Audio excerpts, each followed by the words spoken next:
to turn our economy around is not by making rich people poor. It's making poor people rich. A very good evening to you and welcome to Face the Nation. Our topic of discussion today revolves around Budget 2017. Our emphasis is on the tea industry, the construction industry, the apparel industry and the economy as a whole. Tea, what is going on right now? The Planters Association announced recently that plantation companies are to incur a loss of 4 billion rupees annually following the wage hike. What does this mean for Sri Lanka? Are we going to be compared enough in the market?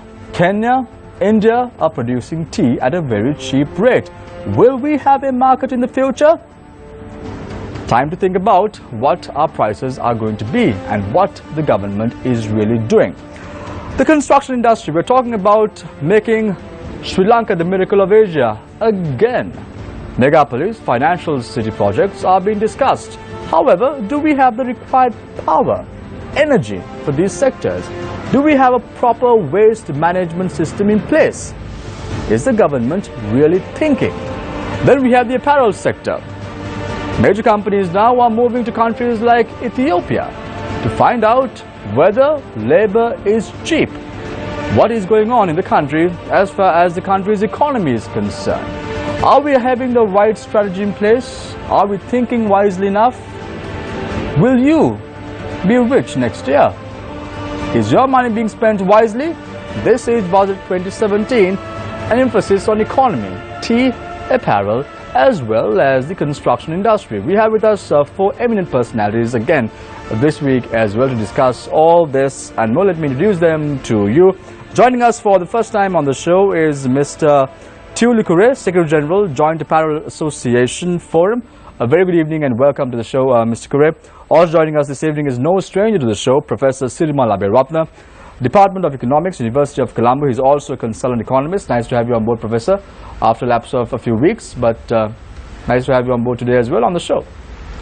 Also joining us today is Dr. Surat Wickramasinghe, President, Chamber of Construction Industry, Sri Lanka. Nice to have you on board as well, Dr. Wickramasinghe. Also joining us today for the first time on the show is Mr. Roshan Rajdure, former Chairman, the Planters Association of Ceylon. Let's start off tonight's show with Roshan Rajdure, former Chairman, the Planters Association of Ceylon. Roshan, problem after problem. Wage, which stood at 620, is now 730. Plantation companies are to incur a loss of 4 billion rupees a year. Can they stomach it? Your time starts now. Well, we just concluded a long drawn-out wage negotiations, which in actual fact should have finished last year.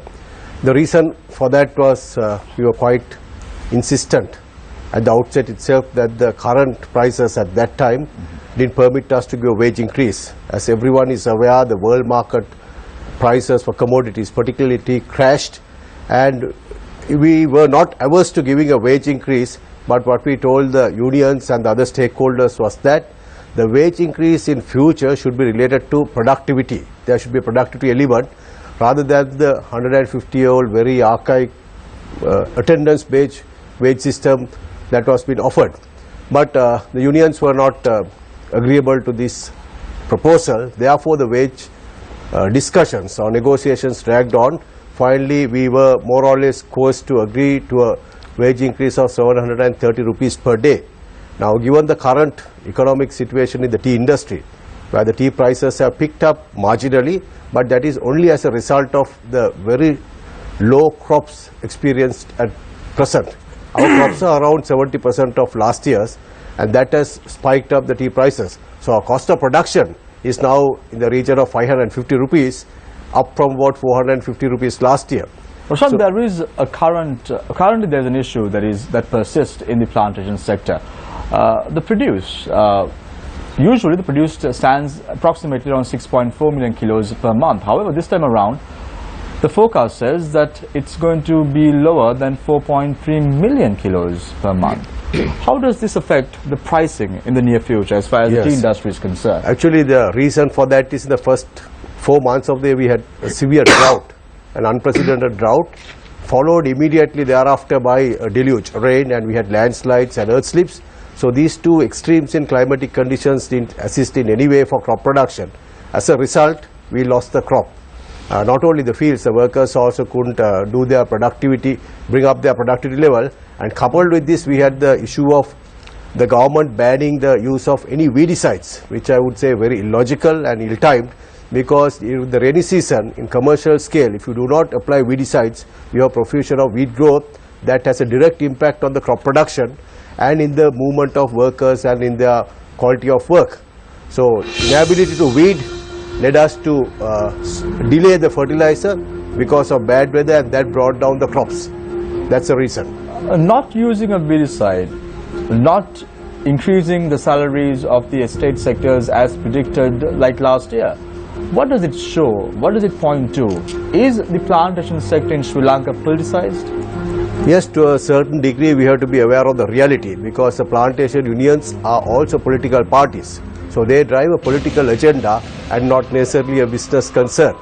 So when it comes to wages, each party auctions, I believe, auctions a wage over which we have no control, and someone else makes the commitments and the promises which the industry has to honor. So this has been the age-old problem, where politics and people outside the trade determine the wages which are most of the time unaffordable, and this time more so. This time the situation was external and uncontrollable.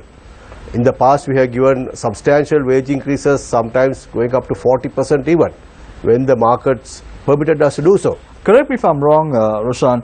This particular agreement in question that was reached between the Planters Association as well as the planters unions and the tea companies in question is only subjected to a period of 2 years. Yes. And afterwards this is going to change. Yes. What is the system that is going to be introduced hereafter? Traditionally every 2 years we are expected to sit down and negotiate, but this time because we are insistent on a different model, both parties have agreed and signed that the next wage increase will be based on a outgrower model or revenue share model as practiced in the smallholder sector of Sri Lanka. Will this work? Yes, of course. I don't see any reason why it shouldn't, because in the smallholder sector they produce 75% of our national crop, and there are about 425,000 people engaged in the smallholder sector, and I don't see any reason why the 160,000 plantation workers who are supported in terms of management, logistics and technology can't transition to that system. One final question before we leave you for the first round, Mr. Rajadure. Tell us, will Sri Lankan tea be competitive in the next few years?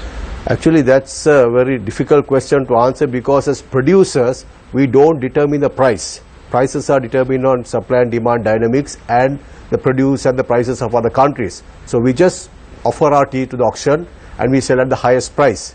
So the way forward is for Sri Lanka, most of the Sri Lankan companies to go on their way, own and establish globally strong brands. Thank you very much, Roshan Rajadure, former chairman of the Planters Association of Sri Lanka. We now move our attention to Dr. Surath Wickramasinghe, President, Chamber of Construction Industry, Sri Lanka. Dr. Wickramasinghe, we're talking about miracles, yet again, we're talking about the financial city, we're talking about the megapolis development project, so on and so forth. Do we have the energy required? Do we have a proper waste management system in Sri Lanka? What are we really talking about? Are all this practical? The time starts now. Actually, the construction industry now is on a boom. You can only drive up to the fort or even to the suburbs, and you can see the number of cranes that are installed and working. So that's a very positive sign. So therefore we are really moving forward. This question of the port city or the financial city and the megapolis, they are both not started yet, but I think if you take the financial center, they hope to perhaps Financial city construction work began. Sorry?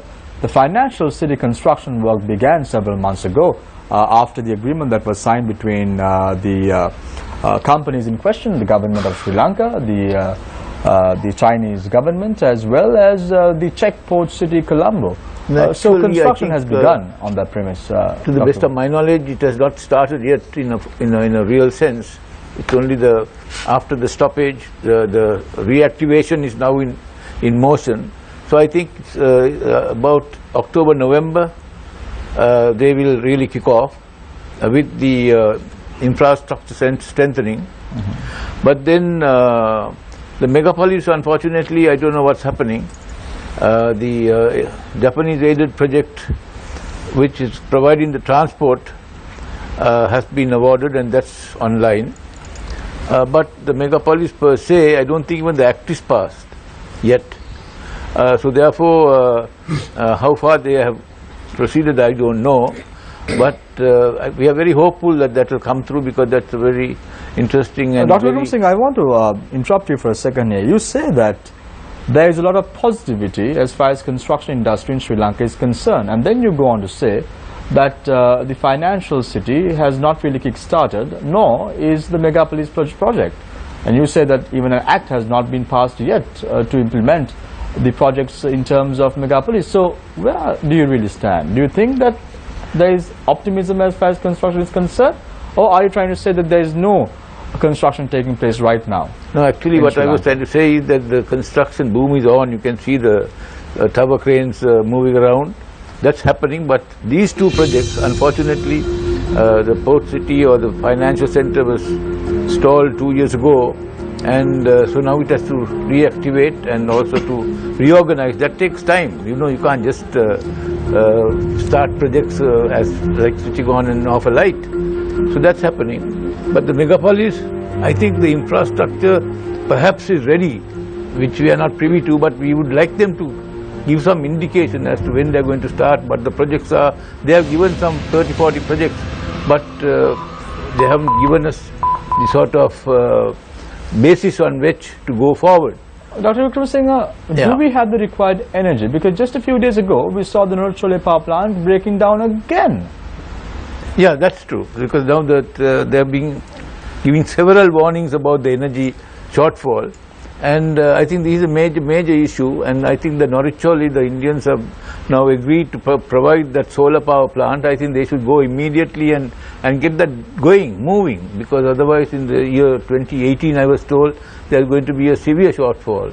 In addition to that, I think the budget should allow for the home using solar. So therefore, the dependence on the thermal power will be much more reduced. Even the commercial buildings, industrial buildings, I think the budget should provide some sort of incentive where the owners can benefit, and the country at large will benefit in the long term. So you're trying to say that we will have big, large-scale buildings, but we won't have power to support them. Well, at the moment, the power situation, I suppose in the shortfall it is available, but I am talking about the power consumption, because there are projects or within different sectors. The say industrial sector, they consume a lot of power, but you could offset that by having say solar power or any other renewable energy. The financial city comes up. Where is the waste going to be dumped? Now the waste that is again a megapolis problem actually, and I think I'm not very sure on giving a straight answer to that, but wherever they want to go and dump it, there is a lot of protest. So I think what they have to do is to recycle it like in other countries. Now, for example, in Austria, practically 90% of the waste is renewable energy. You know, well, you can also take the glass out, the plastic out, and various other components out, and then they are recycled and they are made useful parts of the fabric. Thank you very much, Mr. Dr. Surat Wickramasinghe, President of the Chamber of Construction Industry in Sri Lanka, for your thoughts in the first round. I now move my attention to Mr. Tiuli Kure, Secretary General, Joint Apparel Association Forum. Now you listen to two speakers, Mr. Kure. You heard Mr. Rajdare, the former chairman of the Planters Association of Sri Lanka, saying there is a tea problem in the country. You heard Mr. Surat Wickramasinghe, Dr. Surat Wickramasinghe, President of the Chamber of Construction Industry in Sri Lanka, saying there is a megapolis problem as well. Is there a problem affecting the garment industry, the apparel industry in Sri Lanka? Your time starts now. Of course, as usual, any industry will have problems. Right now, the apparel industry is the only sector that is even showing a slight growth momentum. Despite the fact the entire export sector other than the apparel had gone down due to the prevailing world market situation, the apparel industry is still showing a growth. And that growth trend was continuing from the day that was started except few years.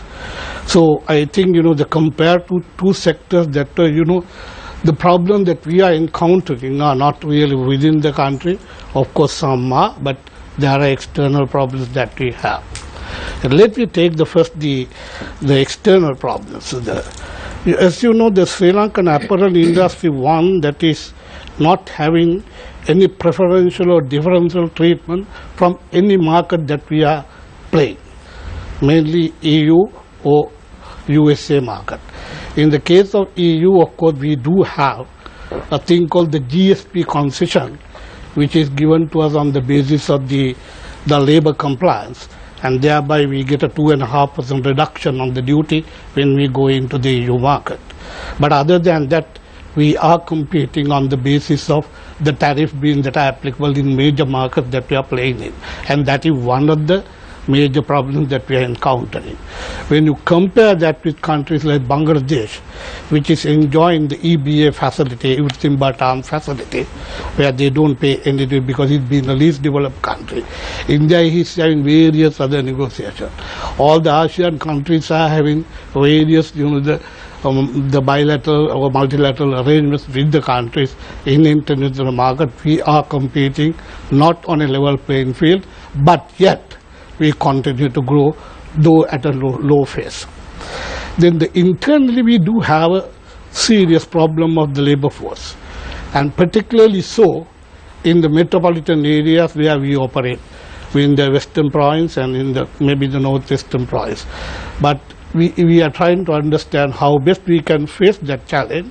What we are trying to do is we are trying to upskill our labor force by improving their skills with modern and advanced technology, and we continue to give our contribution to the GDP. We are right now at 7%. We have 43% of manufactured export. We are the highest the export revenue earner, 4.7 billion. And we continue to give our contribution to the GDP. And despite the challenges that we are having, we will be trying to tackle those things and continue to be in the market. Mr. Correa, several decades ago, the plantation companies were also very optimistic about the tea industry in Sri Lanka. They are very optimistic about exploiting the markets overseas. Exporter organizations, exporter companies are very optimistic about the Middle Eastern markets. However, things changed. We saw the Arab Spring taking place, Sri Lanka lost the Syrian market, the Russian economy is not doing that great. The plantation industry right now, the tea industry as a whole, is now somewhat going on a very bad patch. Yeah. Will this happen to the garment industry as well? The government is not forward thinking, the government is not giving incentive, the government is not allowing the companies to act based on their whim and fancy. That is why people or organizations are moving out. Will this happen to the plantation, to the garment industry as well in the near future? I think that's a wrong comparison. Tea industry is more than two centuries old, whereas we are only maybe about 30 years old. And the contribution that was made by the apparel industry during that shorter period far higher than what had been done. The reason being, this industry actually started its new journey after 2002. Because prior to 2002, the entire world apparel industry was governed in terms of a thing called multi-fiber agreement, where the markets are determined on the basis of availability of quota. In 2005, it was to be removed. So from 2003 onwards, this industry decided to challenge the obvious. What was the challenge? Every academic, every technocrat, every research institution predicted the Sri Lankan apparel industry will not be in the sourcing market, and they will go out of the scene and they will not be there. And we decided to challenge it through a two specific strategic plan that was prepared since 2003 up to 2015. And we If the industry is doing so well, as you predict, why is it that major companies in Sri Lanka going to other countries to establish their businesses, establish their factories? Why is that? That's a good question, because I think that is the difference between the apparel industry and other sectors. We like to be the regional players. We like to be global players. That's the motto that we have. Let me explain why. Take the region. My time is out. Very quickly, Mr. Kure. Very quickly. I'll give you around 30 seconds. Very quick, what we are trying to do is to synergize the strengths that we have within the region. I will explain it in my next round of talk. Thank you very much, Mr. Kure, Secretary General of the Joint Apparel Association Forum. Garment sector factories in Sri Lanka want to be a regional player. Is this going to really work in the current context? We'll discuss all this and more in the second, third and the final round, of course. And then we have our regular on the show today, Professor Sirimala Aberatna, Department of Economics, University of Colombo. Professor, the last 3 days have been quite eventful for a country like Sri Lanka, the COPE committee meetings. You have individuals like Dr. Harsha De Silva, who is the Deputy Minister, putting up Facebook posts and saying that there is utter chaos at the COPE meeting. Then you have today the chairman of the COPE committee walking out of the sessions as well. Now we're talking about a country that is has good governance. We're talking about a country that is corruption-free following the 8th of January polls last year. We're talking about a country that is moving forward. We're talking about a country that has economic independence. However, what has transpired over the last 1.5 years or so is reflecting very badly on the country's economy at present. Why is this? Is there a problem in getting the act right as far as the government is concerned in an economic perspective? Your time starts now. Yes, I think there is a problem, and that problem is not a short-term one. It has been there for some time. Probably you can extend it to many decades even if you want. But in the recent past, we wanted to see a major change and a bold, deliberate and purposive, comprehensive reform process. And everybody thought that until 2009 the war was the problem, and so that we had the big excuse to say that the economy was not doing well because of the war. But the war was over, and even after that the economy was not doing well, and in fact the economy went from bad to worse. So which means actually war is not the only problem, and there are deeper problems than the war. And those are the things I think the policy reforms that we need to have in place to put the economy back on tracks. But we haven't seen those reforms over the last many years after 2009, and even during the last 1.5 years or so, we haven't seen many major policy reform process in place. We have bigger plans, we know that. We have the financial city project, we have the megas police project, and we are talking to many different nations in the world, and we are expecting in a big way foreign direct investment to come to country, but at home. And also we are talking about many trade agreements with other nations. But having said all these things, still we have a problem. And how we see that there is a problem? Because this is a smaller country, very small country with 20 million population. This country cannot go forward without export growth. And we have been talking about the apparel industry, and other than the apparel industry, there has been no substantial breakthrough in our export sector. In fact, exports have been declining steadily over the last 15 years as a percentage of GDP. So country cannot grow like Sri Lanka. This country cannot grow without export growth. And we have also seen foreign direct investment fall out, and we could not achieve actually more than $1 billion foreign direct investment per year. We have also seen a very sluggish performance in our investment ratios. So, and we have seen the government investment which is entirely credit based, and so that we are stuck in a debt crisis also. So having said all these things, I think the economy is it requires a major reform process, and we are actually at the end of the tunnel, and we cannot go. We have been there some time back, and we cannot move forward without this reform process. Professor Abhiratna, you say that we are at the end of the tunnel. Are you trying to say that we cannot see the light yet, even after being at the end of the tunnel? Is it still dark? Is there more to go? What's going on? Yes, we see the major programs, and we see many expectations about getting integrated with the rest of the world, but we haven't seen the outcome of these things, signs of recovery yet, and we are yet to see those signs. That is where the problem is. In fact, I don't think we will have a major recovery or putting the economy back on track. I don't think we have that kind of thing without seeing an increase in private investment, an increase in foreign direct investment, an increase in our export growth, and these are the major areas that we like to see the outcome of the reform process. So you don't see positive signs without a bold reform process. Thank you very much, Professor Sirimal Abhiratna, Department of Economics, University of Colombo, as well as a consultant economist, for joining us on the show tonight as well. Let me introduce you our journalist this evening. On to my right, needs no introduction, Nadim Majid joins us every week on the show. On to my left is Shahin Jirampalli, joined us last week, and nice to have you back again, Shahin. Nice to be back, Shah. And also Charita.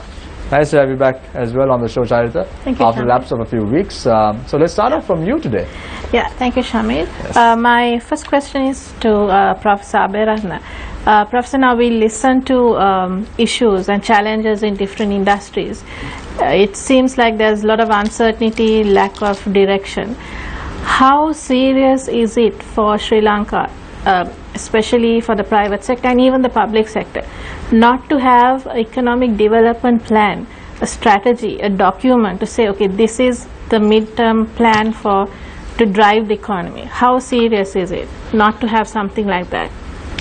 I think we are still talking about the issues, and to a great extent, and at the same time we have some visions about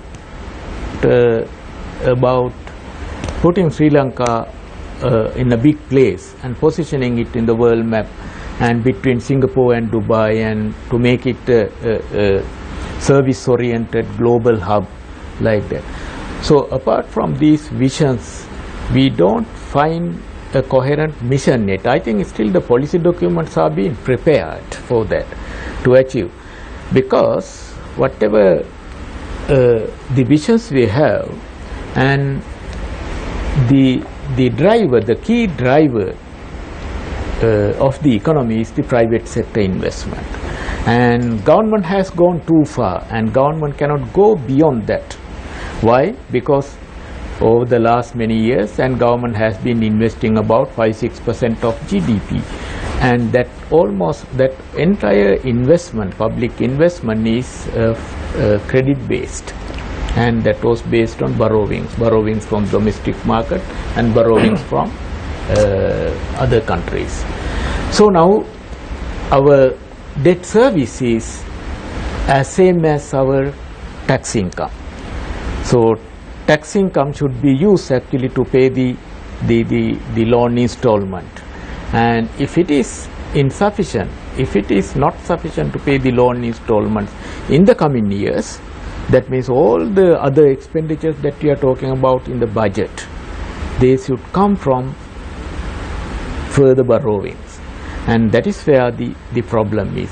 And then when we talk about the private investment, including foreign investment, we haven't seen. So if the government cannot go beyond this point, it should come from the private sector, including private foreign investment.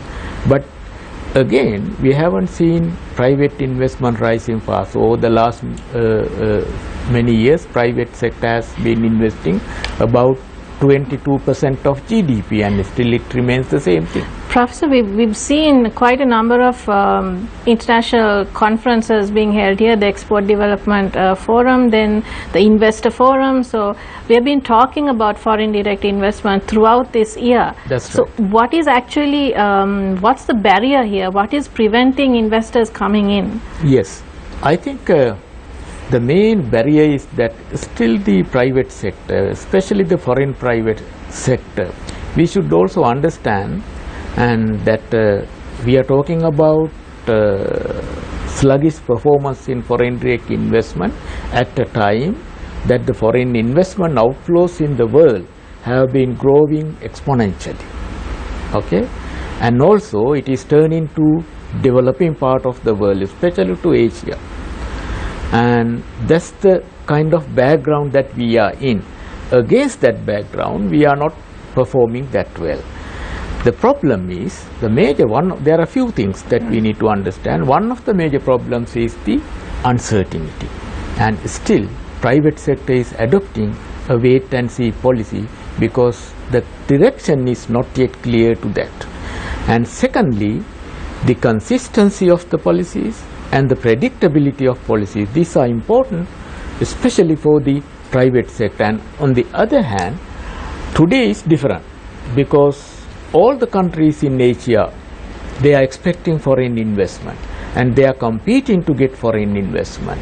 And of course, there is billions and trillions of foreign funds accumulated in major financial centers seeking the better locations in Asia. But if we want to attract at least 1% of that, we have to do better than many other countries in our region. Dr. Wickramasinghe, you remain quite, as Shamir said, you remain quite optimistic about certain constructions and high-rise buildings and so on and so forth coming up in Colombo. Yes, given the fact that all this construction, all these projects brings income to architects, contractors, engineers and so on and so forth, do you think we've got carried away with the priorities in Sri Lanka in terms, for example, instead of building an overhead bridge, we've forgotten about renovating the already existing road? Do you think we lost our priorities in terms of those in that sector? Actually, the infrastructure is not yet in place. I think practically, you were talking about energy. There is water. There is all the other infrastructure requirements are not in place yet, unfortunately. But they are being formulated, and hopefully that will happen. But regarding your query about the short-term solution for the overhead bridge at Rajagiriya, I don't think myself, personally speaking, that's going to solve anything because it's going to create another problem somewhere else. But then again, there are newspaper articles, media is talking about connections from various other areas, from Dematakoda and another new highway is to come in and connect on to these things. So I am not aware because that type of information is not available. Could we just lay it out simply and just say we are aiming too high? I wouldn't say we are aiming too high. What we are trying to do, I think, that the government is trying to do, is that to provide the necessary infrastructure, the necessary road infrastructure. Those are the prerequisites for any development. If you don't do that, then you can forget about all these development. So you need to go hand in hand. Now, even if you do the railway with the light rail, then also you need to strengthen the inner bus situation. You have to have rapid transit buses, so therefore, an intermodal concepts have to come in. So therefore, you have to start somewhere. So I think, to answer your question, I think they have started, but I don't know the timeline when they'll finish it, but it takes time. But how long, I don't know, because there is already the congestion. Exactly my question. How long? That I can't answer. Mr. Kure, Mr. Kure, now we are talking about Bangladesh. According to media reports, the Bangladesh apparel industry has grown almost 5 times to ours. What has Bangladesh done differently to Sri Lanka? How did they achieve that growth? The Bangladesh actually, to my knowledge, there's nothing, no magicking about it. The basic reason is it's identified as a less developed country. It can penetrate into any markets without payment of any duty. In addition to that facility, they are given the freedom to procure inputs from anywhere and manufacture the garment and sell it. When it comes to country like Sri Lanka, that flexibility is not there. There's a thing called double transformation, where you got to do from yarn, fabric to manufacture. While we are being asked to do that, and the verticality is demanded, in the case of Bangladesh, it's not there. And the Bangladesh, the labor cost is actually at a very low level even today compared to Sri Lanka. So the cost of production of mass market is actually done in the Bangladesh, and we do believe that we cannot compete with Bangladesh on that, and we are not really competing in that segment. And the fact remains, the cost competitiveness in Sri Lanka is far weaker than compared to Bangladesh. So that is why we are going on a niche market concept, while the Bangladesh is concentrating on the lower level mass market concept. That's the difference between the two. Are we losing our skilled managers to all these competitors? I don't consider that as a loss.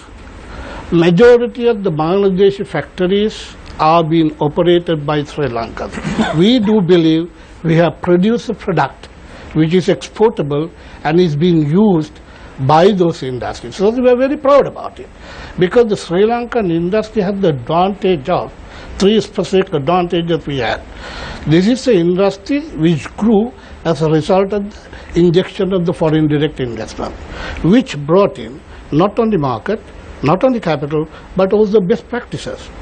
And coupled with Sri Lankan labor standards, which is the statutory place, we were compelled to ensure that our systems are prepared in such a manner that we will be able to ensure the industrial safety, industrial protection, everything is there. So those people who have been trained are doing very well in Bangladesh, and we are very proud about it. So we don't consider that as a loss. But isn't there a problem in sustaining our own industry? No, that is what we are doing is we are working with the University of Moratuwa, we are working with Sri Lanka Institute of Textile Apparel, and we are working with other vocational institutes. We are now telling them, prepare to get yourself to serve the industries in the region by creating a centers of excellence. And we give them the inputs as to the areas in which the modules are to be prepared. How is it going to be healthy in the Sri Lankan context? Now you are saying that you are encouraging Sri Lankans to go and open up business establishments in other countries. How is it going to help Sri Lankan economy? Do you imagine, all those Sri Lankans who are earning there actually is earning for the country. It's not the Sri Lankans who are going to get a lot of employment in that country. That's for sure. No, I think the low level of employment is not the one we are talking about. We are talking about the high level skill, knowledge based employment that is being created in those countries. We don't have floor workers in Bangladesh. Sri Lankans are at the middle level, management level, and top level. Those are the people who are managing those industries in that part of the world.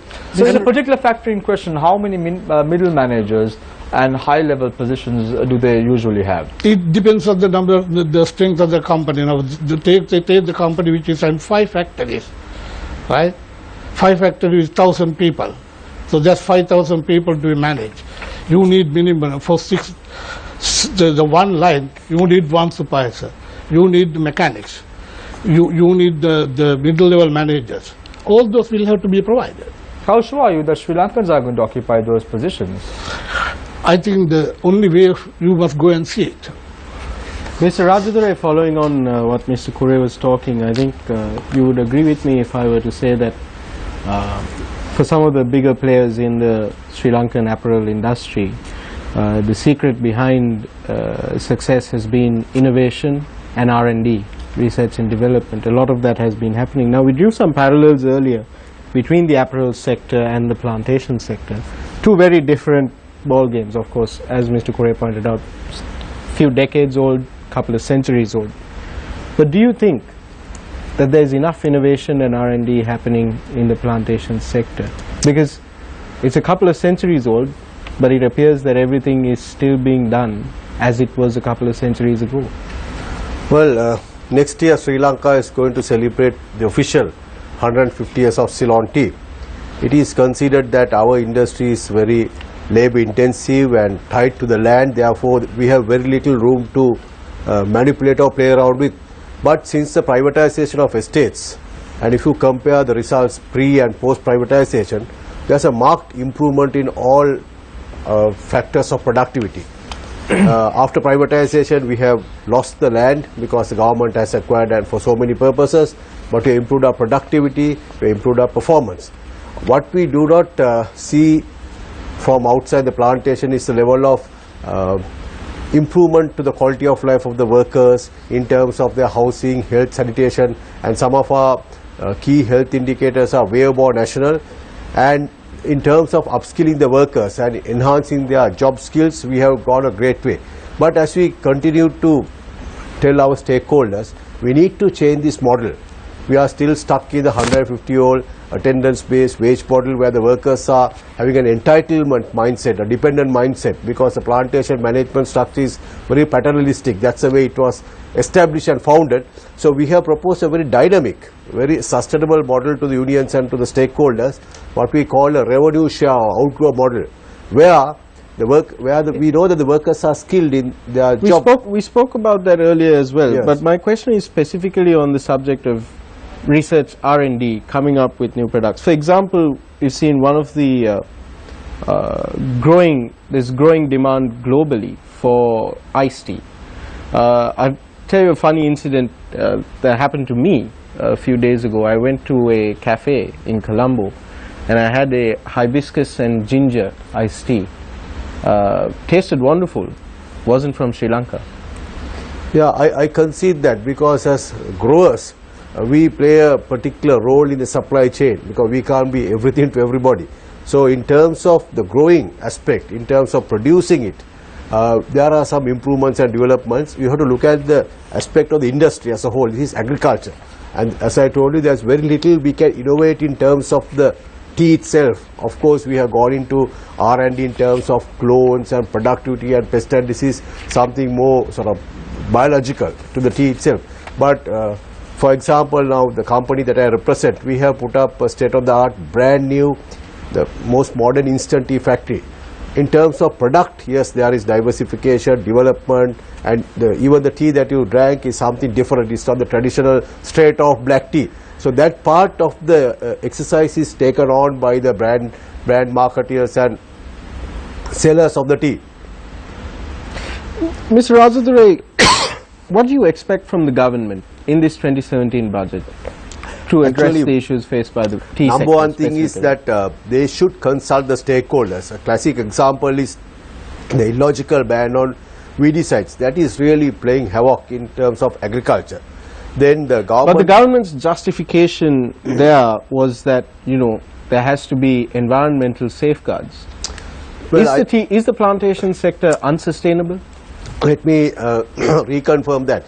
Sri Lanka tea is one of the most certified teas in the world, because 95% of our product is exported overseas, and we export to very sophisticated markets like Japan, UK, USA, and their maximum residue levels are very stringent, and they keep on checking, because a beverage that you ingest it, so they check it, and there are severe restrictions and impositions on how much of fertilizer, how much of chemicals or pesticides we can use, and we have been following them stringently. So far, I don't think we have had any case where any country has stood up and said Sri Lankan tea is not clean in terms of chemicals or fertilizer. But what about the land itself where you're using the weedicides? I don't think we have found a single case of anyone, how shall I say, detected with the diseases that they are talking about.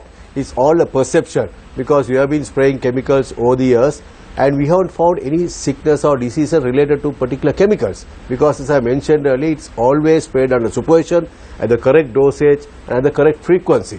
There is very strict regime of pre-harvest, post-harvest, timing for spraying of these things. Understood. So, Mr. Rajudure, again, going back to the question of what do you want from the budget, in addition to the removal of Number what one you call is, the illogical it's ban. more than just the removal. I think the government should consult and have a process that they talk with the stakeholders when such important decisions that affect not only the industry. Remember, 1 million people are dependent on the plantation sector. So that affects everybody. It affects their income, it affects their quality of life and their earnings.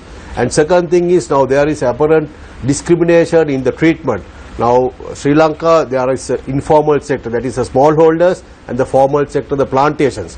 While we are burdened with having to provide all the facilities in terms of statutory facilities, the traditional facilities, what we call from conception to the grave, every health facility is provided. So it casts a severe burden on the plantation companies.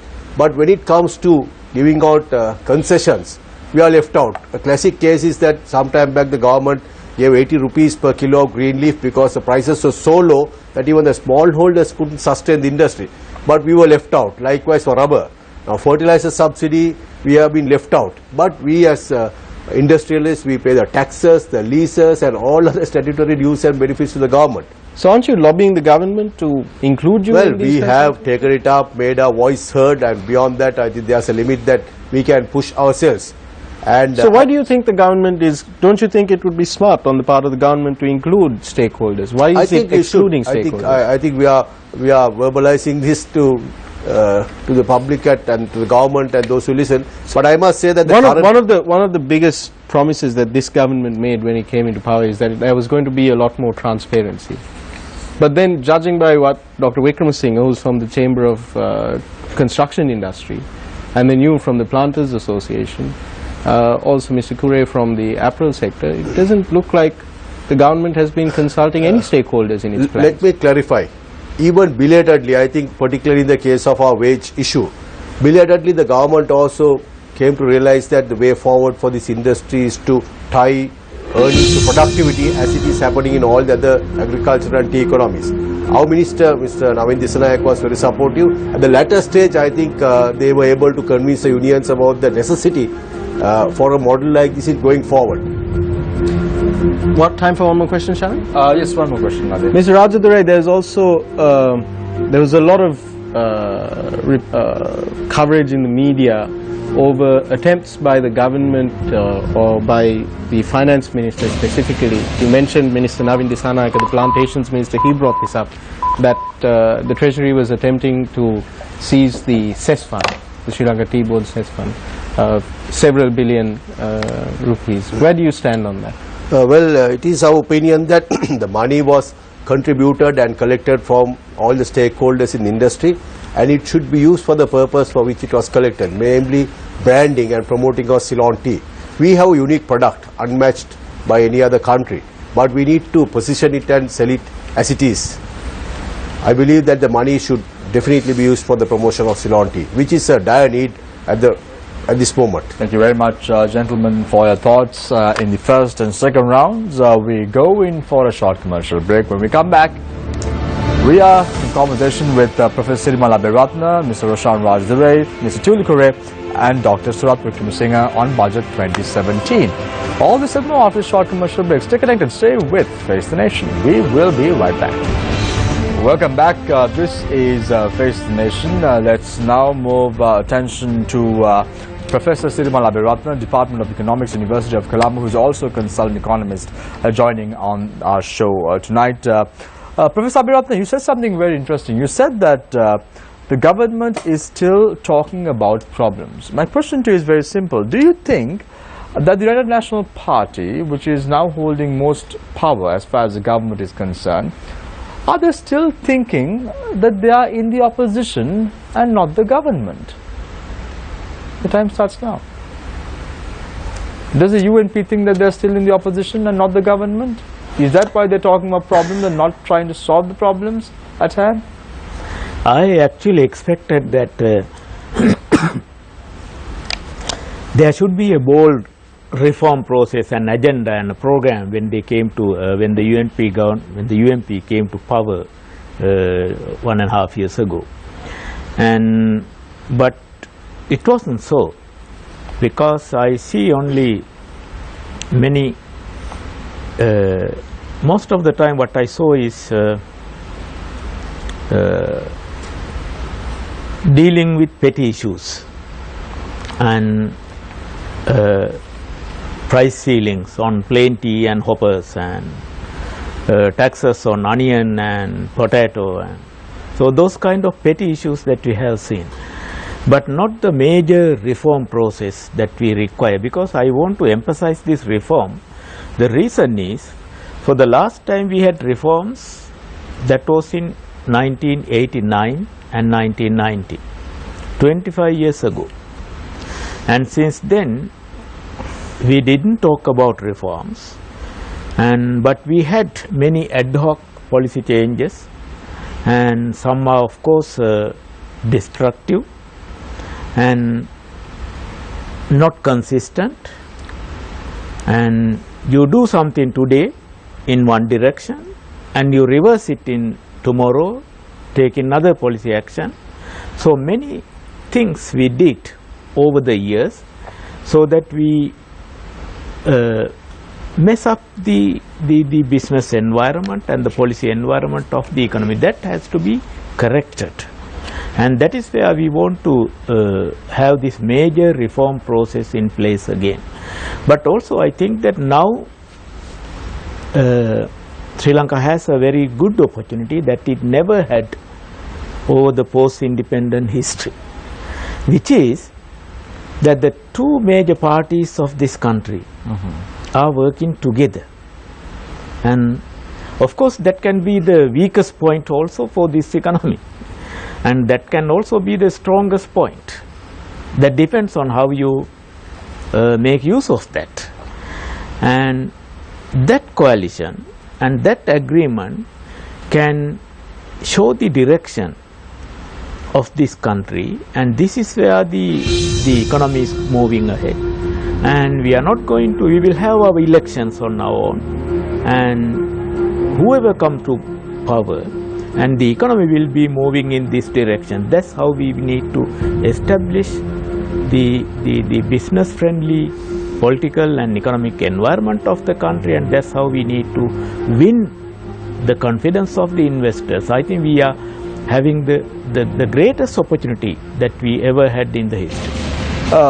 Professor Abiratna, you speak about imposing taxes. However, this government failed to even introduce the VAT properly. You had the Supreme Court throwing the proposal out of the window. The government had problems. Do you think the budget 2017 will also be something of this sort, which is not going to be accepted by the ordinary people of Sri Lanka? That's right. I think you can't have a policy that is acceptable to everybody. And that's the problem of democracy also, I guess. I think most of the problems that we have seen, revisions of tax system and revisions of all these things which was against the budget that was presented last time, it is a problem of the budget that was presented, because it was an unrealistic budget, and which was not based on the environmental factors, the realistic nature of the economy at that time. It was a good budget if you take it in isolation, but if you take it in the context, it was pretty bad because it was not sustainable. So that's why there were a lot of anomalies, there were a lot of changes after that. And 2017 budget, and there are two sides of the budget. I know that many are expecting miracles from the budget, but it should be based on the existing economic reality. So you don't expect miracles, because the reality of the economy is pretty bad at the moment. And on the other side, it should also guide the, it cannot make you can't take it as a development strategy, but the existing development strategy should be supported by that budget, if there is anything something like that. Thank you very much, Professor Sirmal Abhiratna, consultant economist and who is a lecturer at the University of Colombo as well. Professor Abhiratna, before moving to Mr. Tuli Kure, Secretary General of the Joint Apparel Forum, you did not answer my question about the government not being able to bring forth even a VAT, a simple bill, into action in a very transparent and an easy way. Do you think Budget 2017 will also have problems of that sort? It depends on the nature of the budget, I guess, which is coming out. I think the economic environment right now, as I said, quite challenging, and even the total amount of tax collection is not sufficient to pay our loan installment or the debt service. So in that situation, I think there should be a lot of disciplinary actions also coming in the budget, in terms of revenue generation as well as in terms of expenditure patterns. Thank you very much, Professor if these things are not there in the budget, it's also going to be an unrealistic one.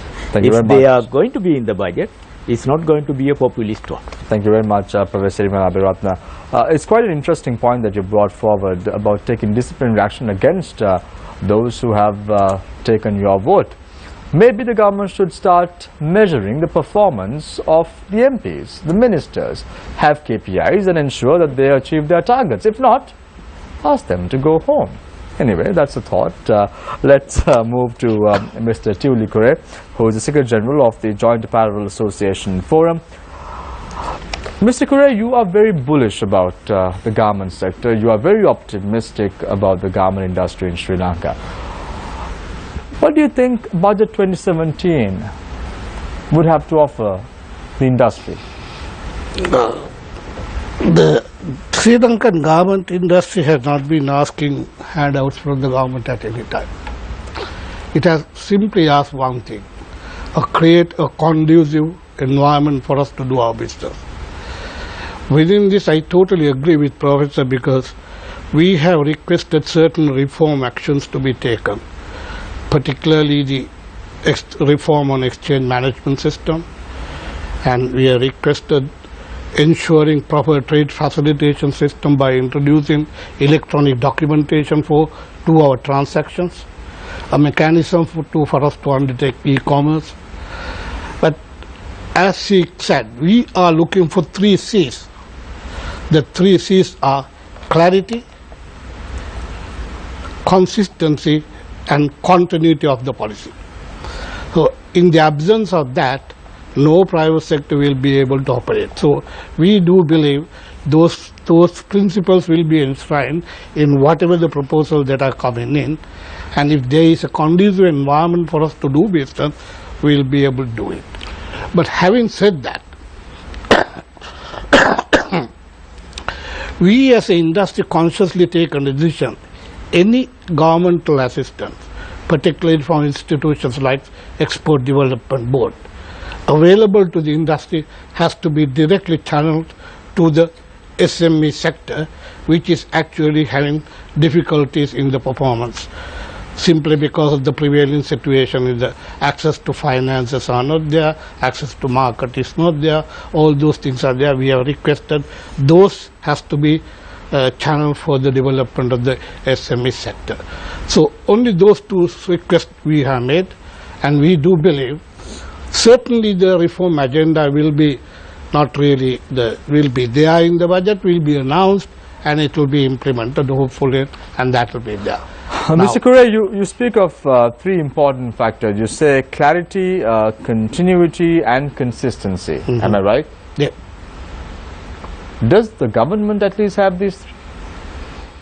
Well, the point is that if you take the situation at the beginning, we also are having very mixed feelings as to what's happening.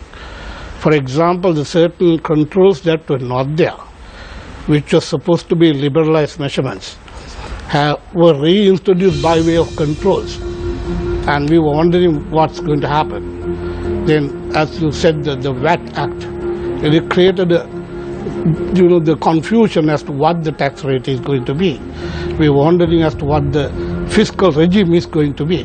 We were really not aware, but we are hopeful Having gone through the process of consultations that have taken place, we do believe 27 will throw lights clearly on those areas where there is no clarity.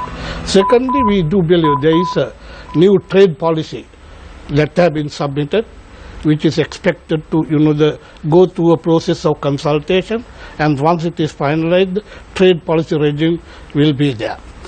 Thirdly, we do believe that we are expecting a big the government plan, which is expected to be published very soon, which will believe that perhaps the question that it is, the development plan per se will expect to be in place. So we are living in hope, and we do believe all those things will be in there, and we are waiting to see that. So you're not bullish after all, are you? We are, because you must understand, the economic policy cannot be developed overnight. It is a process, it's evolution. So the things are evolving, therefore that evolution has to take place. That's how the things are happening. Thank you very much, Mr. Tiuli Kure, Secretary General of the Joint Apparel Association Forum. We now move our attention to Dr. Suratha Wickramasinghe, President, Chamber of Construction Industry in Sri Lanka. Dr. Wickramasinghe, problems in megapolis, problems in the construction industry. The government has not yet got its priorities right. There seems to be a problem. Since 8th January 2015, one of the allegations leveled against the government is the fact that construction has come to a standstill. Infrastructure development has come to a standstill. Are you in agreement to this notion that is being expressed by various quarters in society? Do you think construction has come to a standstill after the present regime has taken over? I don't think the construction industry has come to a standstill. In fact, we are quite busy at the moment in terms that we have the jobs that were going on from the 2015 onwards are still going on, and those will take another 2-3 years to finish. And the contractors I know are very, very busy with the road sector. Lots of work going on. Infrastructure wise, I think they are very busy. But on the consultancy side, I think although some firms are busy, I think lots of firms are not so busy. That's because I think most of the projects that are coming in at the moment, they go to foreign consultants and contractors, and we pay a second fiddle here. Either we are used for various other, we have a portion of work to do, but not on a sort of a sharing basis. So that way the profession is really hard hit. So when the government negotiates for all these projects without offering them on a plate to the foreigner, I think they should also consider the locals. And Dr. Wickramasinghe, we've had similar incidents taking place in the past. We saw, for an example, the Akure-Goda defense headquarters that was being built by the former regime. It was an unsolicited tender. No company was able to even bid for the tender and compete for the tender and give the government a good quote. Then we saw incidents with regard to Avangard, again not being competitive, given to a particular company alone. Taking into account what happened in the past, are you seeing any sort of progress being made by the present regime to arrest those issues at hand? The same situation is happening now. So therefore, there is no change in policy. No, that's the sad part. And who should be held responsible? Transparency. Is it the people who appointed the government who should be held responsible? I think it's just a question of, I can understand if they bring in foreign direct investment or some sort of a benefit to the country, but unfortunately that also doesn't happen. So some of them actually take the jobs that the locals can handle and are given to them. But the government wants to make the private sector the backbone of the country's economy, and then you say foreign direct investors or foreigners are being given opportunity to have their construction companies come to Sri Lanka and build. No. What I am saying is, if the foreign direct investment, they are like the Altea or like the Taj or the Shangri-La or the ITC project or you know, those projects are funded 100% by foreign funding. So therefore, I don't think the locals have any grudge on that. But what does the locals have to judge against? No, because that way it is the money of the foreign partner, and they can decide what they want to do. The BOI gives them that green light. What I am talking about is the government on projects that, say for the argument's sake, megapolis or whatever, they don't consider the local also being able to bring a foreigner and do the same work, or in fact even bring the funding. They give it in a plate to the foreigner. That's what we are objecting to. So it is the same gift in a different wrapping. Yeah, something like that. Thank you very much, Dr. Surath Wickramasinghe, President, Chamber of Construction Industry, Sri Lanka. We now move our attention to Mr. Roshan Rajdure, former chairman of the Planters Association of Ceylon. Mr. Rajdure, you brought in a very interesting point. You said that the logical thinking of the government to ban presently the weedicide that was being used is not the way forward. However, there is a problem at present that is persisting in the plantation industry as a whole, the issue of weedicide. Have your company or have your organization, the Planters Association of Sri Lanka, spoken to the government and explained them the negative impacts that would be created in the industry if weedicide is not used? And what has been the government's response to it, if so? I think most certainly, ever since the weedicides were banned in 2015 March, we have taken this issue up very strongly with every possible authority and stakeholder. In fact, we have worked through our ministry and our minister, and he has taken it up at the highest level. Then we have direct discussions with the Tea committee that the Prime Minister has set up. At every forum, at every opportunity, we have taken it up, and we have shown them the negative impact, the adverse results that this kind of action can take. Because as I mentioned earlier, it's just not a matter of banning a weedicide. We have to see the long-term repercussions. If we resort to manual weeding with a scraper, we are scraping the 100-year-old topsoil and sending it down the waterways and desilting our dams, and we are taking away the fertility and the nutrients in the soil, and that is going to further deplete the ability of the soil to sustain the production, and the tea production will go down even further. And in agriculture, when you do that, you are encouraging, instead of one weed, you are encouraging a mass of seeds to germinate. So there are practical problems, agriculture and agronomic problems, which I don't think people who took the decisions have looked at it in a holistic manner. If there is a issue, if they feel that it is causing some adverse impact on health, then there are safeguards and there are methods to do it. In fact, we have requested the government at least to allow us to use weedicides through the TRI, some quota system, because we had a very popular weedicide called Gramaxol. In the past, it was very commonly used, Gramaxol weedicide. It was banned because the farmers used to ingest it to commit suicide, and there was no antidote at that time. So they banned Gramaxol. Now, because of another cause, the popular glyphosate is banned. Now, of course, we have hardly any weedicides to spray the fields with, and as a result, we can see a profusion of weeds, especially with the rains. Now, Mr. Rajdure, you said that you've taken this issue up with the government. Yes, of course, I do understand that based on what you are saying right now. But what has been the response from the government to it? Well, government has a thinking that we should be chemical free. If we consider that aspect, then we'll have to look at the wide implications, because we are importing a lot of food items from abroad. There is no guarantee that those food items are produced in an exclusively chemical free environment or with agriculture practices.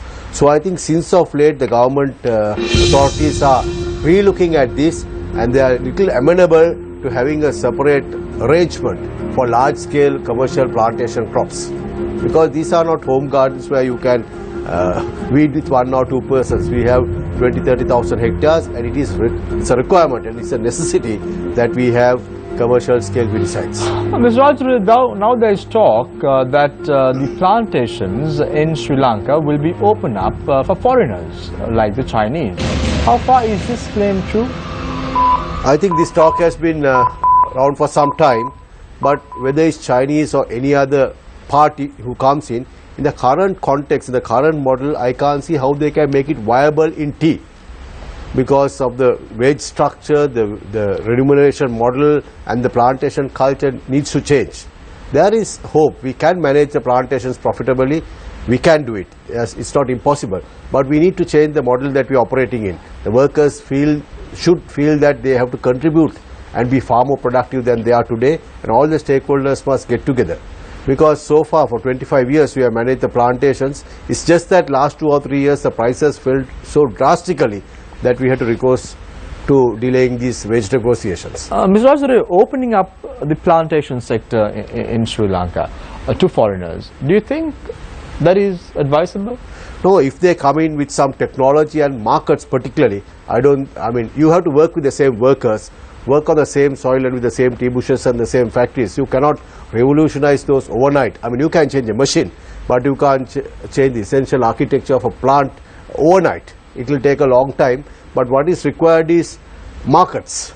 We need to get into markets, different markets. Now our traditional markets in the Middle East, literally they are up in flames. We lost those Middle East markets and the Russian markets, which 70% of our tea was absorbed. And along with the war situation, the oil prices have dropped. So we can't see any recovery in the short term. So Mr. Rajadhuri, very quickly before I move on to the fourth round, do you think opening up the doors to the plantation sector would mean that the plantation industry in Sri Lanka will not be able to sustain? Let's take Kenya for an example. Kenya is trying their best to get the Sri Lankan flavors on board, the Earl's Grey, the Uva, the Dimbula. The Kenyans are trying their best to have those conditions, at least in a very homegrown manner, but they can't do it. Do you think that if the Kenyans come to Sri Lanka, or if the Chinese come to Sri Lanka, they might even destroy the 150 years culture, Ceylon tea culture that we are already having? Would that happen? Well, whoever who comes into Sri Lanka, they have to work with a given environment. They will have to come to Sri Lanka and produce a tea out of our soil, out of our tea bushes. That will cater to a specific market. Right. Issue is markets. It's not in running the plantations and managing it. Even Kenya, they have serious issues of productivity and labor.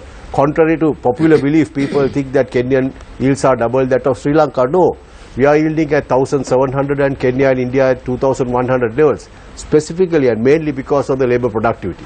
Thank you very much, Mr. Roshan Rajadhuri, former chairman of the Planters Association of Sri Lanka. I open the floor for questions from the journalists. Let's start off with Shahin. Thanks, Sham. Mr. Kure, given your statements over the course of the show, you remain quite positive about the apparel sector. Given the statements you made and given the current context of Mr. Rajadhuri's statements that the tea industry is having a bit of a downfall, do you think now the people of Sri Lanka should divert their hope or attention from the tea sector to the apparel sector as the hope for the country, the main export-driven sector? Well, I don't think so. The situation is, today if you take the apparel industry, its relative position in the economy is fairly stable. It is contributing to 7% of the GDP. Now, we will never be able to go into the level of production that is prevalent in Bangladesh because of the cost structure that we have. So the basic new business model that we are thinking is actually we are trying to see the possibility for us to move, as he was asking the question of R&D, innovation and product innovation. That would be the part that will be taken over in the future. The orthodox manufacturing part will be actually, the core business will continue to be there with on the way that we are in. But we will be adding more and more value on the basis of the front-end services. That's the first part of the question.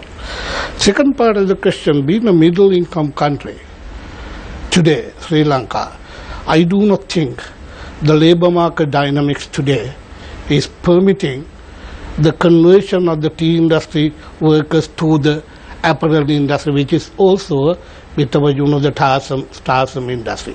The young population in this country, they are very literate. They prefer to work in an environment where the knowledge is more important. So the likelihood of labor force converting from that industry to apparel is far lesser than compared to going into the IT sector, which is at a high level in the growth agenda of the country.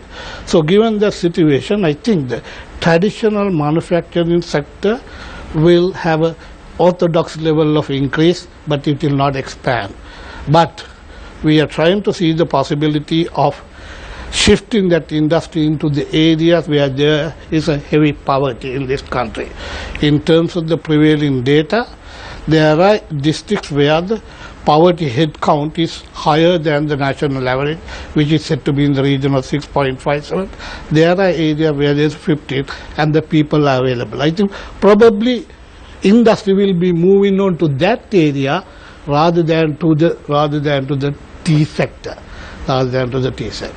So the reality is it will be a mix.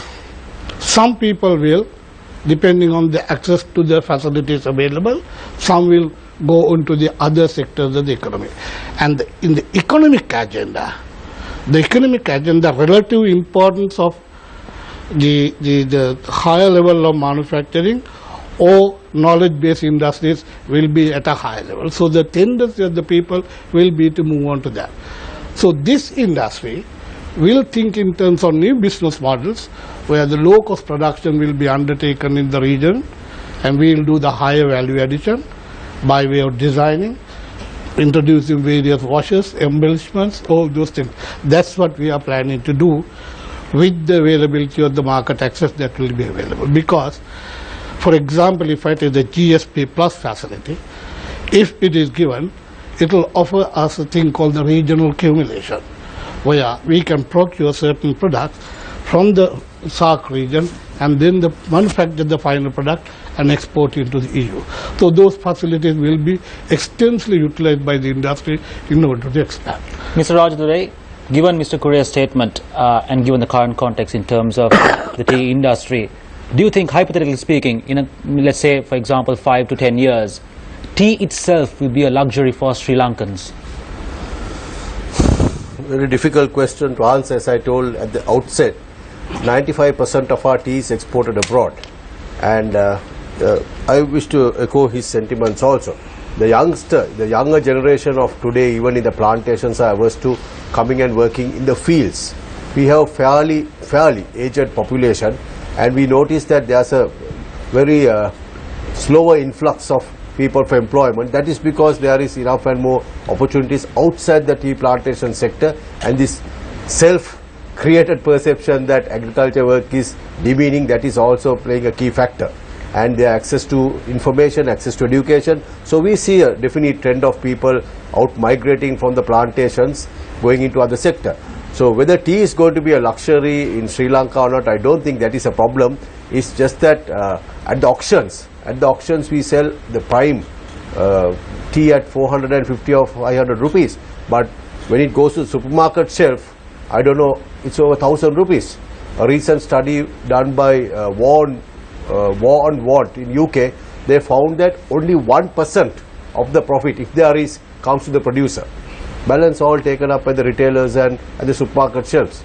This is a sad story. That's why I keep on insisting that marketing and promotion aspect should take far more importance than it is now. We are just selling it as a commodity at the Colombo auctions. Mr. Rajadurai, you were talking about productivity. Now, if you compare Sri Lanka with India, one of our biggest competitors, why is it that productivity is particularly low here? I mean, if you look at the conditions, probably you'll find similarities between the two industries. Why are we facing this problem with productivity? Productivity is actually a multifaceted, particularly in Sri Lanka. In the plantation sector, we are mandated to offer 300 days of work per year, irrespective of the person's output or the field output. So it's understood in agriculture, you can't give a guarantee like that. Fixed wages like in a factory. So workers don't have a desire or motivation to work more because anyway they are guaranteed work. That is one. Then there is a strong resistance by the unions to any proactive measures to increase productivity because that's a vote base. I mean, I don't think any other industry has so many politicians putting their hand into the industry as much as ours has. The third thing is the workers have a sort of entitlement mindset. You know, they think that everything has to be provided, the housing, health, sanitation, water, everything. So they are quite comfortable in their own world and they depend on the management for everything.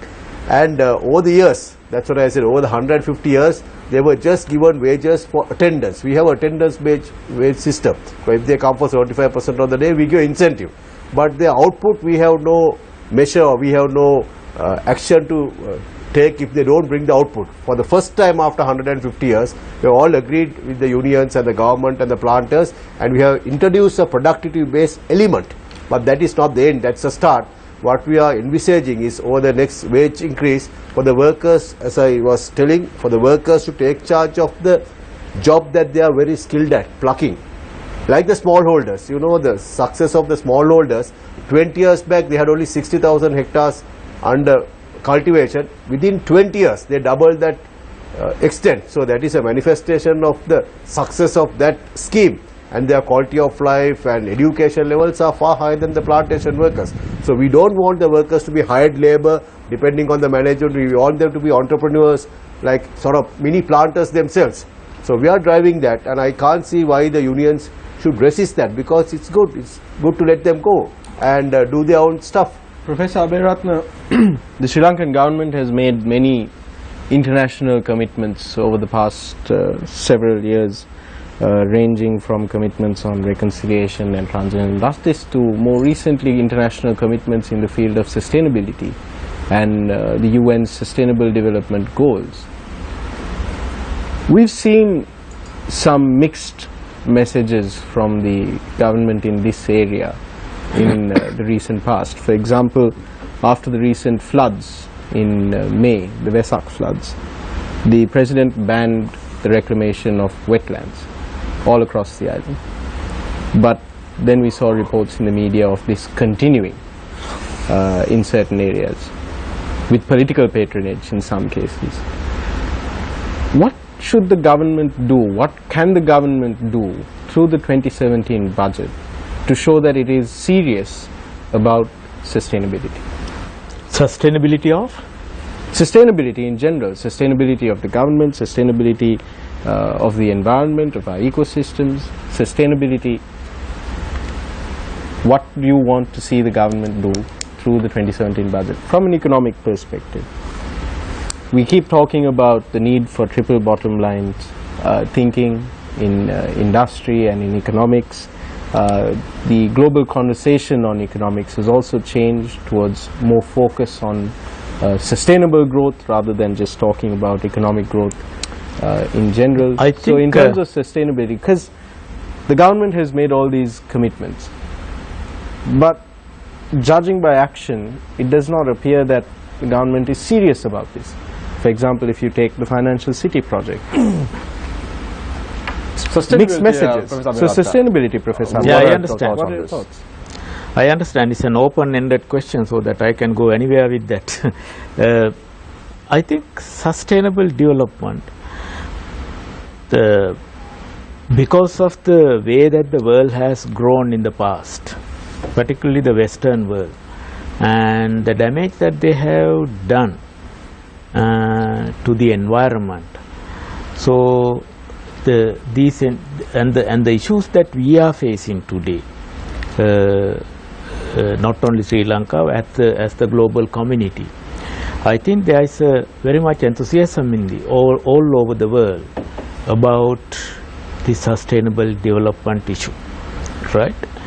And sustainable development, which is interpreted as not only achieving our economic status, higher output, higher employment and higher income levels and reduction in poverty, but also achieving that one while maintaining the environment and preserving it for the next generation also. This is where we are.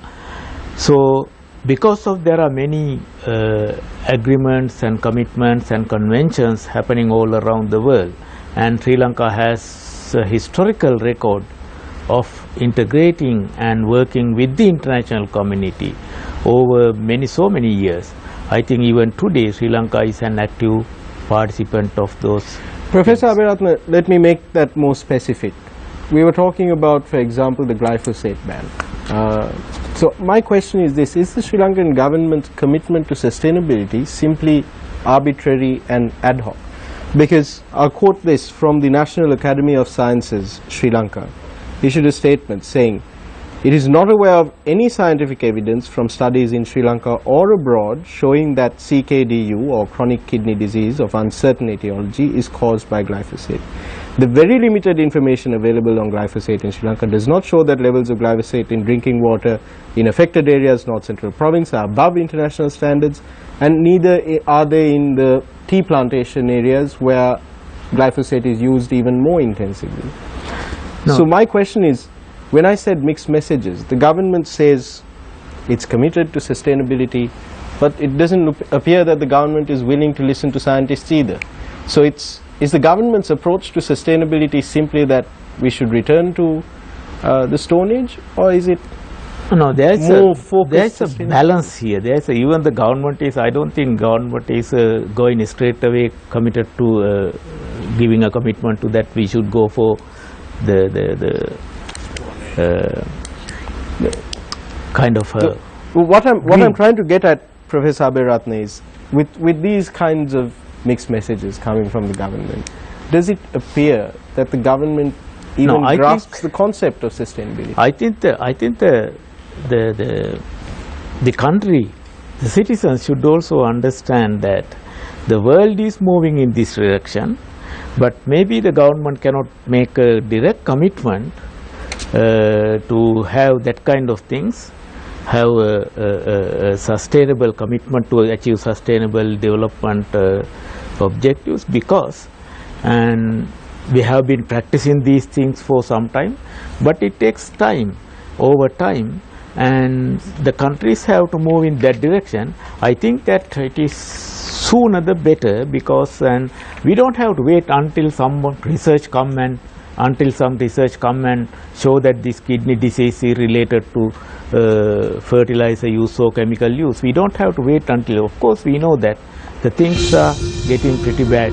Dr. Wickramasinghe, I'll ask you this question as well, because you remember I was talking about land reclamation, or the reclamation of wetlands specifically, which was identified as one of the causes for the severe flooding that we saw in May.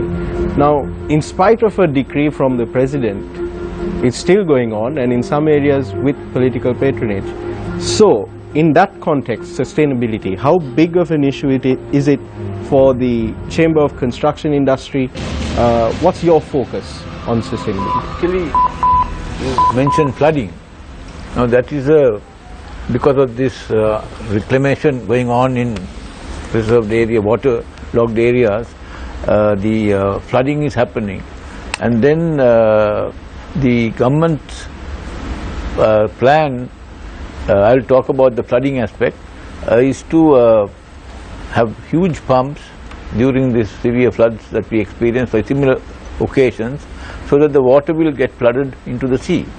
In my case, I would think that is a waste of a resource, that in places like Malaysia, places like Korea, and several other countries, even in the cities, there are rivers of huge tanks built so that that flood water is not sent out but is sent underground. And above that, you have the columns coming out, and then the car parks and various things are designed, and above that apartments or offices or whatever can happen. So in other words, I think this that aspect of flooding, there are so many solutions, in fact. But Dr. Wickramasinghe, I was talking specifically about from the point of view of the Chamber of Construction industry. When it comes to sustainability, when it comes to issues like reclaiming wetlands, where do you stand? Reclaiming wetlands, actually the one policy that we are trying to recommend is the fact that you can build above this. You don't have to fill it. You can build above the low-lying areas so that the water can easily be there. You don't have to worry about it, but you can build on a platform That's also done in other countries, and it's not a magical thing. So therefore, that type of solution can be adapted here. There is no issue. Dr. Wickramasinghe, you said the construction industry is picking up. There's a boom right now. So apart from infrastructure projects, what are the other drivers that has led to this boom? What is the demand for housing in urbanized areas, office space and tourism? Yeah, but I think I will answer the first question first. Although we are on a boom footing, there is a huge shortage of skilled labor, unskilled labor. There is nobody coming into the industry, no new faces. The school children are not coming into the industry, and because the workforce has now been taken by the three-wheel drivers, then there are security guards. So like in Singapore, I think we should ban the employment of these guys in these trades until at least 35 years, and then keep them open for the industry to enjoy, rather they will benefit. Then the second thing is this your question about the housing. Now I think the high-end housing, I think at the moment is quite saturated, and so there is there are still going on, but I am sure there are markets for them. That's why otherwise they won't go ahead. So more and more will come up, so you can't stop it. But on the other hand, the weakest area is this question of the low income people, the middle income people and the upper middle income people. Now these people, nobody wants to do anything because the land prices are so high, and if you build anything, the cost of the apartment is very heavy. So my solution to this is that in the budget, that the government considers giving government land at a subsidized rate for the low cost housing as well as the middle and upper middle, so that everybody could have the opportunity to own a house. Otherwise there is going to be a huge calamity, because the people who have money will be in good apartments, and then the other people, I think the chairman started off talking about the rich poor, that combination, but that's what's going to happen. For a second, Dr. Wickramasinghe. Yeah. I want to ask a question from Professor Abeyratne. Professor Abeyratne, now Dr. Wickramasinghe said that students are not young, the younger generation are not entering the industry. In fact, instead they're going to become three-wheel drivers and security guards and so on and so forth. I'm guessing that's a shortcoming part and parcel of the education sector. Keeping that in mind, if you two matters that drew my attention on the appropriations bill that was tabled in Parliament last week, right? The government, in fact, has allocated a sum of 70-something billion for education, in contrast to some 280-something billion for defence. Is this where we've gone wrong again? I think the government allocation is for general education, and still it's like a huge contrast. That's right. General education, that is school education, and probably maybe part of that is for university education. That's the general education. But the kind of education or training that is talking about, that is understood here, that is the vocational. And vocational sector is, I know that is quite weak in this country, and skill development is for particular sectors that is not at that level, and technical fields and vocational training, I think there is a huge room for the improvements. And another important issue there is actually it is not necessarily the government that has to make commitment there, because we know that when the government also train skills and they are at a lower level and not up to the standard that is required by those sectors. So the private sector should also come into play a major role there. But again, the question comes, why the private sector is not coming up, offering these kind of businesses or even the services. Thank you very much, and we have to stop it at that. I'm extremely sorry, we need to wrap up the show as well. We're running out of time. So we're going for a short commercial break. When we come back, it's the final round. However, Charita, I can give you 30 seconds to wrap up the lady in the show. So please go ahead. I'll give you another 30 seconds. Thank you, Sean. My question is for Professor Aberatna. The Finance Minister has already announced his targets through the budget 2017. He wants to bring down the budget deficit to 4.7% and increase revenue to some 14.2% of GDP. But looking at our own track record, we haven't been disciplined enough to curtail government expenditure within budget estimates or to collect taxes effectively. So what would you like to see the Minister of Finance doing differently? How should he approach this budget in terms of these parameters? Yes, our history shows that always our estimates have been quite optimistic, but the actual targets have been falling short of that. So I don't think there are going to be a major change in that historical record right now. But the kind of changes that actually, Charita, you are talking about, they are not overnight changes. But the problem is, they have been talking about the long-term or medium-term changes, but we are dealing with crisis management issues. And every year we are talking about the next year, what are we going to do, how to collect money and how to pay, how to reduce the budget deficit and how to cut down expenditure. So these kind of short-term issues are being focused very much more than the medium-term and long-term thing.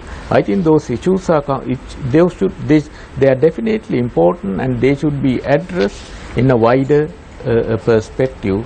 And then revenue collection has to be more efficient and expenditure has to be more transparent and productive. So if we are setting the parameters to achieve those things in our macroeconomic management, and then I think within that framework achieving those objectives are easier. Thank you very much, gentlemen. I need to leave it at that, Professor, but for the final round I'll give you some more time, around 25 seconds, 30 seconds more to elaborate on your point. We're going for a short commercial break, and when we come back, it's the final round of Face the Nation. Welcome back. This is Face the Nation. The final round, we start off with Mr. Thieu Kure, Secretary General, Joint Apparel Association Forum. Mr. Kure, if you were to get some incentive from the government, what would that incentive be for the apparel sector of the country in the 2017 budget? Well, when you say incentives, I really do not know whether they are referring to fiscal incentives or whether you are really referring to the incentives by way of a conducive environment. Let's say both. Let's say both, okay. I think the biggest incentive that we are looking for, not necessarily from the budget but from the government, is the current trade dialogue that is going on, because there is a serious vacuum in the total policy framework. So we believe the current trade dialogue that is going on, particularly with India and China, are essentially important elements to our industry. That's the first incentive that we wanted. The second incentive that we wanted is actually to ensure that when we do our transactions with the government in both import and export documentation, we wanted to ensure that we do it online with minimum human intervention, and we have gone through that process on export documentation. We have only 2 or 3 matters are pending, and we want to continue that on the import sections too. Third thing that we want to see is that the e-commerce sector, we are looking forward to ensure that the required policy framework is in place, enabling transfer of goods on a commercial basis with small values, which is not administratively permissible today, but you can send no sample, but commercial products, low value samples cannot be sent without documentation. We wanted that to have. Then the payment system, international payment system should be there. I think those are the basic issues. Then when it comes to the capacity for the development, we believe that with the new trade dialogue that is going on, and if they are successful as we have planned, then we will have additional market access from India, from China and through the GSP Plus. That will demand additional capacity, and we are committed something like $800 million per annum can be achieved, which demand creation of capacities. So we requested the government to give us land and other facilities in areas where there is heavy poverty and the people are available. And those are the basic facilities that we are requested. Thank you very much, Mr. Tuli Kure, Secretary General, Joint Apparel Association Forum. We now move our attention to Dr. Surat Wickramasinghe, President, Chamber of Construction Industries, Sri Lanka. What is the way forward as far as the construction industry is concerned in Sri Lanka? How do you want to reposition ourselves as a construction hub? How do you do this, Dr. Wickramasinghe? Yeah, the way forward is actually, as I mentioned previously also, that we need a solution to the skills problem, the shortage of manpower problem. Now, if not, we'll have to start importing them from Nepal or India or some other place. The second thing is that there is a shortage of materials, particularly cement, not cement, particularly sand. So therefore, the sand production must be increased. The only way is to wash the sea sand, and so that there must be so many other different players given an opportunity to do it, so that it will be the prices will come down, and also it will be readily available. Then also the fact that, as I mentioned, for the energy sector, the incentives must be given, so that lots of householders can benefit by having solar energy, and then reducing the burden on the government power.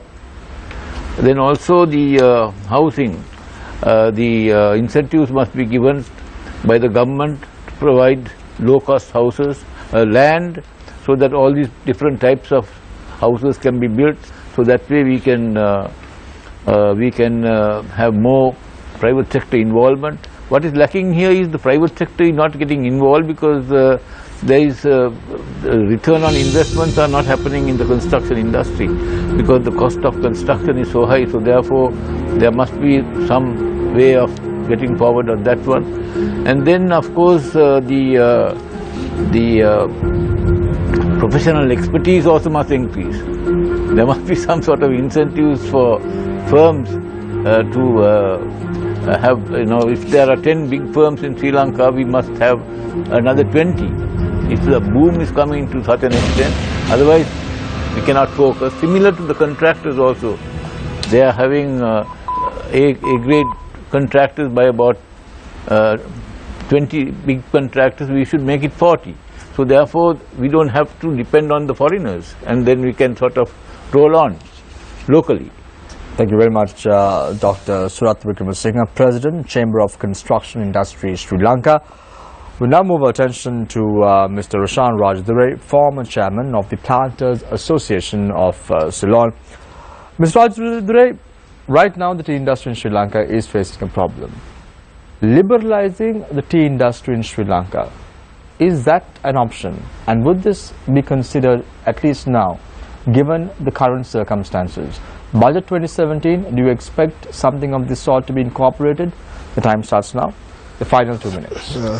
If you mean liberalizing by allowing unrestricted import of teas from other sources, I don't know, that matter has not been discussed in detail yet with the relevant stakeholders. At least have a blending plant in the Hambantota port, have certain amount of regulations to be imposed, and then open up a blending plant maybe. This matter is under discussion with the relevant stakeholders, because as you are aware, the Planters Association represents only 25% of the production, and we have a large base of smallholders who represent 75% of the production. So necessarily the tea imported to Sri Lanka because of other reasons will be of a lower cost. So we have to go into detail and see how this importation of teas will impact on the local market. Right now, every kilo of tea that we produce is sold, and for last 20 years or so, or from 2002, we have been achieving the highest value for teas all over the world. And mind you, we export 95% of the product, whereas countries like India, they export only 20%. So when you look at average scenario, still the world accepts that our tea is better than the other teas on an average. So we need to go into this in detail, because there is insufficient intergroup or inter-stakeholder discussions about this to come to some sort of finality. When it comes to ethical export of tea, Mr. Kure said that there is ethical export of garments from Sri Lanka outside, and that is why Sri Lanka has become somewhat a hub for ethical garment exports. However, tea industry. Well, as I told earlier, we are the most certified tea industry in the world. We have ethical tea partnership where all the companies are certified, Rainforest Alliance, FSC, Global Gap. Actually 300 or so estates have around 700 global certifications. That is one of the key advantages we have over other tea economies, because the Western world and particularly But are we Japan, exporting good tea overseas? of course, yes, otherwise how are we getting the highest auction price in the world? So there are no exporters associations or exporter companies in Sri Lanka that sell refuse tea maybe overseas? Well, in any industry there are those miscreants, but they are not the general norm. There may be exceptions, but generally we have a good reputation about our agriculture and human relation practices. Those things may happen. I think we read in the newspapers about people trying to pass off refuse tea, but what they don't realize is the irreparable long-term harm that do to our brand. We are in a highly competitive market, and if the consumers taste that tea and find that it is not up to the market, they won't sell that Ceylon, they won't buy Ceylon tea anymore. Thank you very much, Mr. Roshan Rajdure, former chairman of the Planters Association of Ceylon. Mr. Rajdure also represents a private company in Sri Lanka as well. So whatever sentiments that was expressed by Mr. Rajdure is solely based as the former chairman of the Planters Association of Ceylon. Moving on to our final speaker of the day is Professor Silmar Abiratna, Department of Economics, University of Colombo. He's also a consultant economist. Professor Abiratna, the final baton is given to you. Are you optimistic about the country's economy? Do you think this is the way forward? Do you think that we are on the track? Budget 2017, what are your expectations? The time starts now. I think we have been given a grace period. The next 2 years, that means 2017 and 2018, are kind of bonus years for Sri Lanka, because our debt service, particularly the foreign debt service, is not going to rise as the way that it has been rising in the past. The reason is there are no, according to my information that I have received, there are no foreign bonds coming to maturity during this 2-year period. So that 2017 and 2018, these 2 years are kind of bonus years. But the problem is 2019, you will see a massive increase in debt service. So that this 2-year period is given for us to get ready for that. And at the same time, we know that the IMF has advised for achieving fiscal discipline, and I think we should achieve them not because the IMF wants it, because the country wants it. So if these things are going to be there in the budget and also in our medium-term policy framework, and then we can also make the use of those 2 bonus years without an increase in debt service payments, foreign debt service payments, and then we can face the upsurge in foreign debt service in 2019.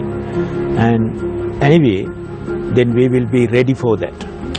Thank you very much, Professor Silmar Abiratna, consultant economist as well as a lecturer at the Department of Economics, University of Colombo. Thank you very much, Mr. Tiuli Kure, Secretary General of the Joint Apparel Association Forum. Thank you once again, Professor Silmar Abiratna, for joining us this evening. Dr. Surat Wickramasinghe, President of the Chamber of Construction Industry, Sri Lanka. Thank you very much, Doctor, for joining us this evening. As well as Mr. Roshan Rajdure, former Chairman of the Planters Association of Ceylon.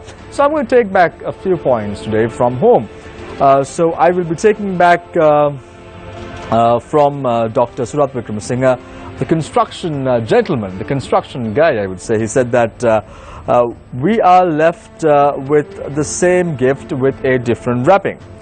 We had Mr. Thierry Couret, the Secretary General of the Joint Apparel Association Forum, saying we are left with hope. And Mr. Roshan Rajdure, former chairman of the Plant Association of Ceylon, said that illogical thinking has led to the problems at hand. And then we had the economist, Professor Sirmala Biratna, saying that no sign of recovery yet. I leave you tonight with a quote, as I always do. People were poor not because they were stupid or lazy.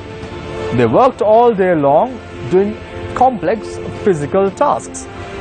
They were poor because respective governments did not help them widen the economic base. You know who said it?